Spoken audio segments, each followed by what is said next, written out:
I think it was a chick that he married, or anyway, she was working for him. Looks like the girl he married.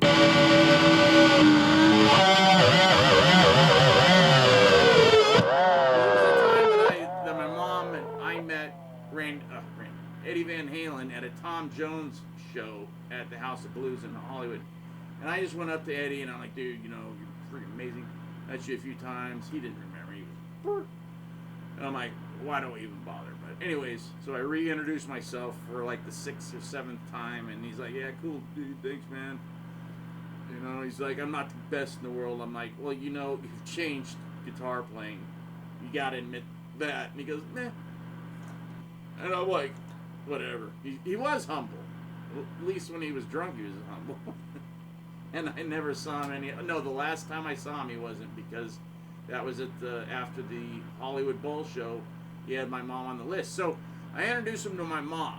And my mom loves Eddie Van Halen and David Lee Roth, both. But, you know, she loves Eddie because she thought him and Valerie made a great couple and all that crap. And, you know, she knew more about them than I ever did.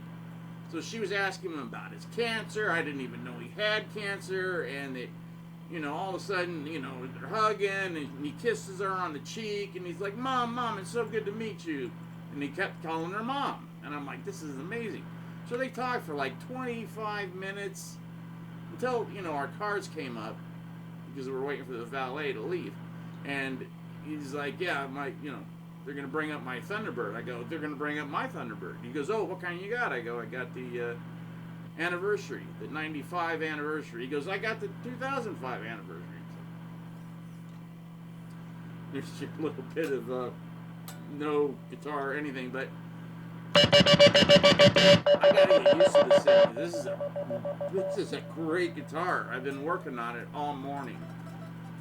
I worked on it all morning and then I went to sleep. And now I'm awake, and I played you that much of Laughing Gas. And I'm not sure that's even the right chords. And sometimes he would change the chords. It's just 3 friggin' chords. And then there's another little part in there where, you know, Kevin sings whatever it sounds like. He changes the lines several times. Because I listened to like 4 or 5 versions, and then a version this guy sent me, which was the reunion version.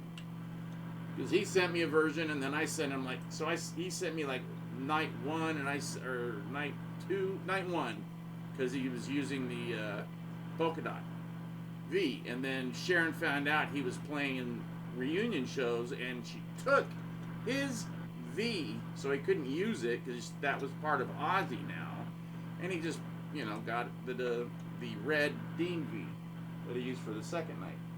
So there you go. Didn't stop him. But he didn't realize that, you know, signing a contract and playing in a huge band like that, you can't do side gigs just because you want to. You got to get permission and all that crap. So he learned. He had to learn a lot of stuff, but about business.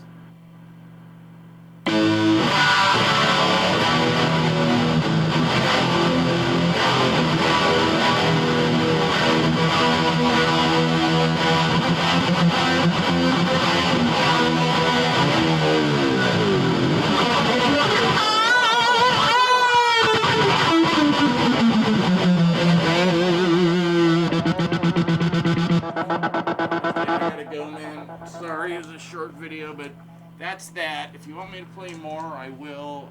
The solo, if you really want, I will try, but I don't have 2 guys operating a delay. I got 1 delay on delay. I've got an Echoplex digital one, and I could try, but I really, you know. The